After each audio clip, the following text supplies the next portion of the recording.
Saudara, kita berjumpa lagi dalam acara program Kuasa Kebenaran Channel. Saudara, saat ini kita akan membahas pertanyaan yang telah lalu kita tanyakan bersama, yaitu apakah Anda sudah menjadi warga negara Kerajaan Allah? Kalau belum, kita akan membahas bagaimana Alkitab Perjanjian Baru berbicara tentang hal itu. Dan saudaraku, sebelum kita akan membahasnya, mari kita satu dalam doa. Kita berdoa. Bapa kami di surga, kembali kami menghadap Dikau Bapa dengan segala kerendahan hati kami. Kami bersyukur dan berterima kasih karena Engkau sungguh baik dalam kehidupan kami.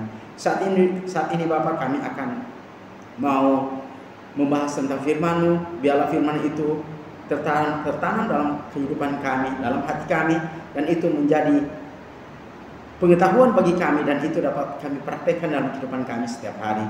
Bapa di surga, tanpa firman-Mu kami tidak dapat berbuat apa-apa. Tetapi kami bersyukur Engkau mengasihi kami sehingga mengirimkan firman-Mu agar kami dibentuk sesuai dengan kehendak dan rencana-Mu. Terima kasih Bapa di surga. Biarlah acara ini dari awal hingga akhirnya kami serahkan ke dalam tangan yang penuh kasih. Ampuni salah dan dosa kami Bapa. Dalam nama Yesus kami berdoa itu padamu. Amin. Saudaraku, pada minggu lalu kita telah membahas tentang bagaimana kerajaan Allah itu datang, yaitu di Kisah Rasul pasal 2. Dan saat ini saudara, kita akan membahas pertanyaannya adalah, apakah Anda sudah masuk menjadi warga negara kerajaan Allah agar jiwa Anda diselamatkan? Saudara, kalau belum, pada saat ini kita akan membahasnya bagaimana Alkitab Perjanjian Baru menjelaskan hal ini.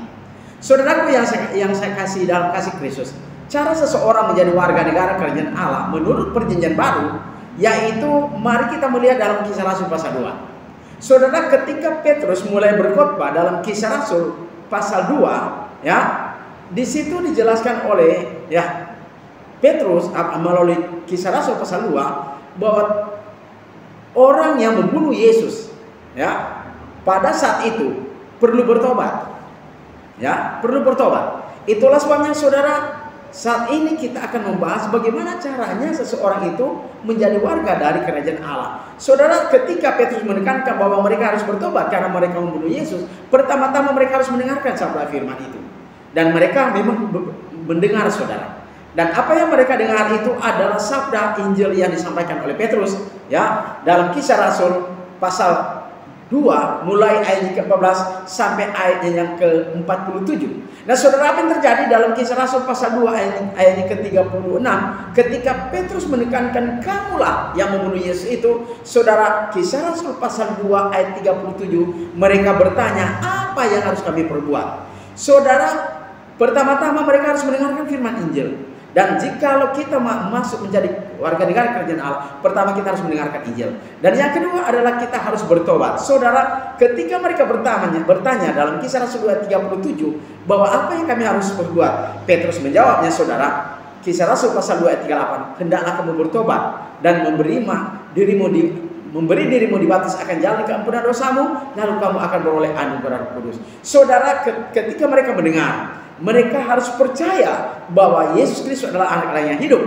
Dan itu poin yang kedua. Dan yang ketiga, mereka harus bertobat, saudara. Ya, mereka harus bertobat supaya dosa-dosa mereka itu harus dihentikan melakukan yang mereka lakukan, dan harus menghentikan itu supaya mereka dapat disucikan. Saudara, apa yang terjadi? Petrus memberikan solusi. Ketika mereka bertobat, solusinya adalah mereka harus dibaptis. Sama, saudara, ketika kita mau masuk menjadi warga negara kerajaan Allah, saudara, pertama kita harus mendengarkan firman Tuhan. Roma 10:17, iman itu datang dari pendengaran akan sabda Kristus. Kemudian yang kedua, mempercayai. Karena mereka percaya bahwa mereka telah membunuh Yesus, mereka bertanya dalam Kisah Rasul 2:37, apa yang mereka harus perbuat? Saudara, kemudian yang mereka harus lakukan adalah bertobat. Dan kita juga, poin ketiga, kita harus bertobat. Mengapa kita harus bertobat? Karena kita melakukan dosa. Dan poin yang keempat, saudara, ketika kita bertobat, kita harus mengakui Yesus sebagai anak Allah. Saudara, apa yang terjadi ketika kita mengakui Yesus sebagai anak Allah yang hidup?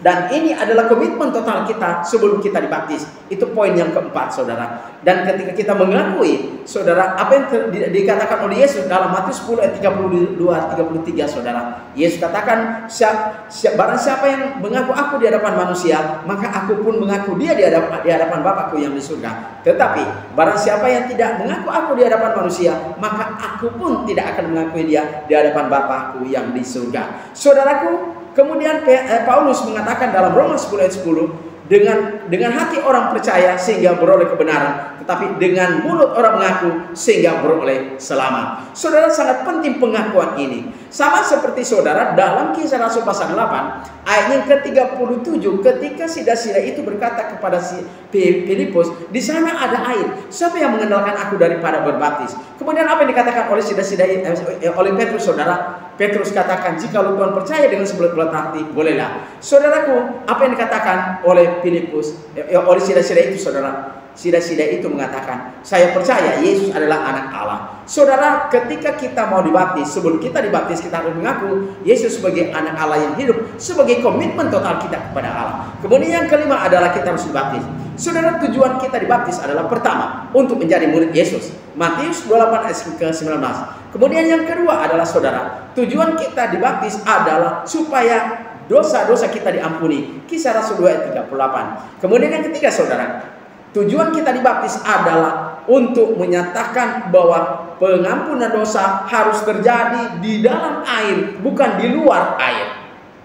Bagaimana kita tahu, saudara? Itu dijelaskan dalam Kolose pasal 2 ayat ke-12 dan Ibrani 9 ayat ke-14, di mana kinerja kuasa Allah ketika kita masuk ke dalam air, kerja kuasa Allah itu bekerja untuk menghapus dosa kita yang ada dalam hati kita di dalam air itu menurut kerja kuasa Allah. Kolose 2 ayat ke-12. Kemudian saudara, darah Kristus yang dikerjakan oleh kuasa Allah itu menghapus dosa kita dalam hati kita yang ada di dalam air itu menurut penjelasan Ibrani 9 ayat ke-14.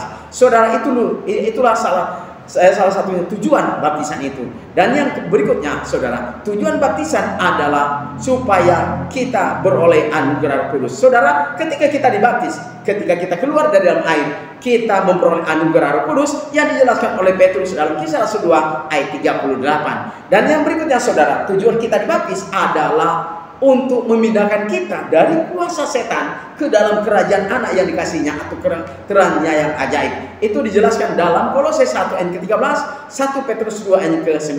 Dengan demikian, saudara, berikutnya tujuan kita dibaptis agar Allah menambahkan kita ke dalam orang yang beroleh selamat. Kisah Rasul 2 47. Saudaraku, ketika kita dibaptis, maka kita menjadi warga negara kerajaan Allah dengan cara melakukan lima elemen yang kita lakukan menurut Alkitab perintahkan, maka Allah menambahkan kita dalam kerajaan Allah. Saudara, maukah Anda menjadi warga negara kerajaan Allah sekarang ini? Saudara, hubungi Perjanjian Baru melalui saya. Hubungi di nomor saya 0853 40 42 9873. Sekali lagi, hubungi nomor saya 0853 40 42 9873. Tuhan memberkati. Saudara, mari kita berdoa. Bapa di surga, terima kasih kami telah menyampaikan kebenaran firman-Mu dan kami telah mendengarkan sabda firman-Mu. Biarlah firman itu kami taruh dalam hati kami dan itu kami dapat mempraktekannya dalam kehidupan kami agar kami menjadi warga negara kerajaan Allah, karena itu adalah wadah keselamatan yang Engkau kehendaki dalam kehidupan kami yang turun dari surga ke dalam dunia ini, yang mana kami harus menjadi warga negaranya. Dan suatu saat di mana Yesus akan datang dan mengembalikan kerajaan itu kepada Bapa di surga. Terima kasih Bapa di surga, biarlah ini menjadi berkat bagi kami semua dan agar jiwa kami diselamatkan. Inilah doa dan permohonan kami Bapa, ampuni salah dan dosa kami. Dalam nama Yesus kami bawa doa itu kepadamu.